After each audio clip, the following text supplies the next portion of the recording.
అలక్షటిపేట ప్రజా సమస్యల్ని పాలకులు అధికారులు పరిష్కరించాలని సిపిఐ మండల కార్యదర్శులు మేదరి దేవవరం రాచర్ల రవికిరణ్లు డిమాండ్ చేశారు. శుక్రవారం పట్టణంలోని ప్రెస్ క్లబ్ భవన్లో నిర్వహించిన ప్రెస్ మీట్లో నాయకులు మాట్లాడారు. మండలంతో పాటు మున్సిపాలిటీలో పలు సమస్యలు తాండవిస్తున్నప్పటికీ పాలకులు అధికారులు పట్టించుకోవడం లేదని మండిపడ్డారు. పలు గ్రామాల్లో తాగునీరు, రోడ్లు, ఇతర మౌలిక సదుపాయాలు లేకపోవడంతో ప్రజలు ఇబ్బందులు పడుతున్నారని తెలిపారు. ముఖ్యంగా మున్సిపాలిటీలో నానాటికి పెరుగుతున్న ట్రాఫిక్, రోడ్డు వెడల్పు, డ్రైనేజీ, త్రాగునీరు సమస్యలతో ప్రజలు అనేక ఇబ్బందులు ఎదుర్కొంటూ ఉన్నారని ఆవేదన వ్యక్తం చేశారు. మున్సిపాలిటీ అధికారులు ప్రజా సమస్యల్ని పట్టించుకోవడం లేదని ఆగ్రహం వ్యక్తం చేశారు. పన్నుల వసూళ్ల మీద ఉన్నటువంటి శ్రద్ధ ప్రజా సమస్యల పరిష్కారంపై లేదన్నారు. పట్టణంలో మినీ స్టేడియం పేరుతో ప్రజాధనం వృధా చేశారని ఆరోపించారు. చిరు వ్యాపారులకు అన్యాయం చేశారన్నారు. పలు గ్రామాలతో పాటు మున్సిపాలిటీలో కుక్కలు, కోతులు బెడదను నివారించకపోవడంతో ప్రజలు భయాందోళనకు గురవుతున్నారని వెల్లడించారు.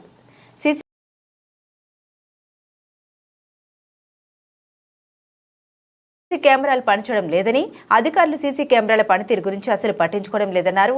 అదేవిధంగా బీజేపీ, కాంగ్రెస్, బీఆర్ఎస్ పార్టీలు పరస్పర ఆరోపణలతో ప్రజా సమస్యల్ని గాలికి వదిలేశారని, నాయకులకు పదవులపై ఉన్నటువంటి ప్రేమ ప్రజాసేవపై లేదన్నారు. అదేవిధంగా ఎన్నికలకు ముందు కాంగ్రెస్ ప్రభుత్వం గిరిజనులకు ఇచ్చిన హామీలు నెరవేర్చాలని డిమాండ్ చేశారు.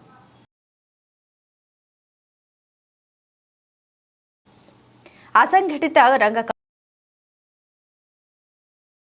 కార్మికులకు న్యాయం చేయాలని ప్రభుత్వాన్ని కోరారు. ఈ విలేకరుల సమావేశంలో సిపిఐ మండల youth secretary Lingampalli Bhanuchander, AITUC మండల ఉపాధ్యక్షుడు దుర్గం దేవయ్య తదితరులు పాల్గొన్నారు.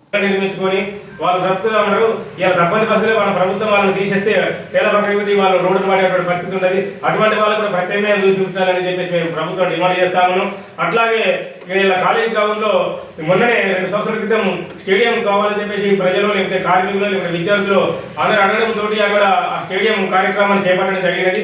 ఆ స్టేడియం పూర్తి కాకముందే ఇలా మళ్ళీ ఆ రోడ్డు విస్తరణ భాగం కూడా మొన్ననే కట్టినటువంటి ఆ స్టేడియాన్ని కూడా ఇలా కూల్ చేసేటువంటి పరిస్థితి కనబడతా ఉన్నది. మరి అక్కడ జరిగినటువంటి నష్టం ఇలా ప్రజాధనమైనప్పటికీ అంతా కూడా ప్రజల ధనంగా మనం భావించాలి.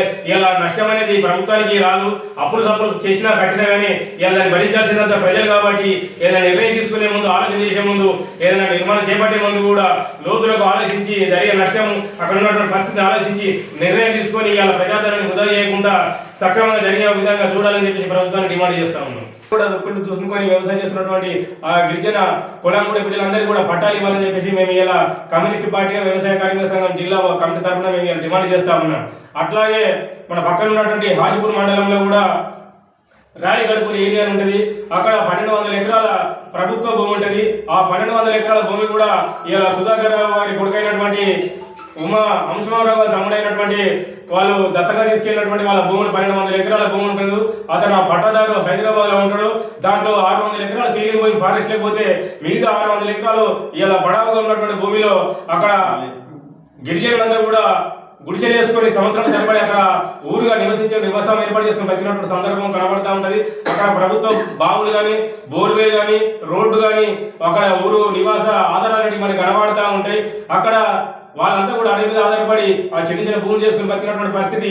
అక్కడ మూఢనమ్మకాలతో, ఆరోగ్యాలు బాగా లేకపోవడంతో వాళ్ళంతా కూడా ఊరిని వదిలి వేరే వేరే ప్రాంతాలకు వెళ్ళి బతకడంతో ఆ భూమి అంతా కూడా వాళ్ళు చేసినటువంటి వ్యవసాయ భూమి అంతా కూడా పడాగా ఉండడంతో ఇలా ఫారెస్ట్ వాళ్ళంతా కూడా ఆ భూమిని మళ్ళీ కూడా ఆక్యుపై చేసుకుని అక్కడ చెట్లు పెట్టుకోవడంతో ఇలా వాళ్ళని మళ్ళీ తిరిగి అక్కడికి పోతానంటే పోలేని పరిస్థితి కనబడతా ఉన్నది. ఈ ఇష్యూ మీద కూడా మేము కలెక్టర్, ఎంఆర్ఓ, జిల్లా ఫారెస్ట్ అధికారులు తీసుకెళ్ళాం. ఆ పట్టదారితో కూడా మేము మాట్లాడమని జరిగింది. హైదరాబాద్ లో పట్టదారితో కూడా మాట్లాడితే నేను కోర్టుకు వచ్చిన సందర్భంలో మీద కలిసి మాట్లాడదని చెప్పడం జరిగింది. కానీ వాళ్ళు నేటి కూడా రాలేదు. దాని కూడా ఏంటంటే ప్రభుత్వం పరిశీలన చేసి, జైలు సర్వే చేసి అక్కడ ఉన్నటువంటి ఇదివరకు ఉన్నటువంటి ఆ పేదలందరికీ కూడా భూమిని యథావిధిగా కొనసాగించి వాళ్ళ నివాసం ఉండి వాళ్ళ బ్రతుకుదెరువు కల్పించాలని చెప్పేసి అలా మేము ప్రభుత్వాన్ని డిమాండ్ చేయడం అనేది జరుగుతాం. మున్సిపాలిటీ తప్ప అలా మస్తు సమస్యలు ప్రతి 17 వార్డు కౌన్సిలర్లు స్వచ్ఛమైన దాంట్లో అలాంటి బిల్డింగ్ కడుతుండ్రు. అన్ని పర్మిషన్కి 1 లక్ష రూపాయలు కడుతుండ్రు.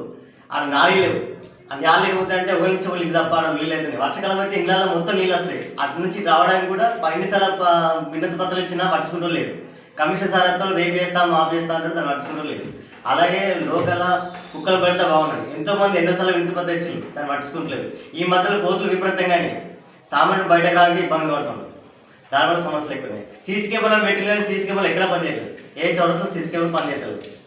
చాలామంది జనం దానివల్ల ఇబ్బంది పడుతుంది. మళ్ళీ వాటర్ సమస్య, మిషన్ బాయ్ దాంట్లో తాగడానికి ఇబ్బంది ఉంది. అలా మొత్తం నీళ్ళంతా కలిపేస్తుంది, తాగడానికి ఇబ్బంది ఉంది. ప్రతి ఒక్కరు మిల్లు వాడు కొనుక్కునే స్తోమత లేదు. గవర్నమెంట్ మున్సిపల్ పరంగా నీళ్ళు తాగడానికి నీళ్ళు సప్లై చేయాలి. అదొకటి. మన మండల ఆఫీస్ ఎంఆర్ ఆఫీస్కి ఎంతోమంది చుట్టుపక్కల గ్రామ పంచాయతీ ఎంతోమంది వస్తారు. వాటికి ఉండడానికి షెడ్ లేదు, చుట్టూ కంపౌండ్ లేదు, బాత్రూమ్ అంటే టాయిలెట్ టైం కూడా లేవు. ఆ సమస్యల గురించి కూడా ఎన్నోసార్లు వినతి పత్రం ఇచ్చినాము, కలెక్టర్ దాకా ఇచ్చినాము.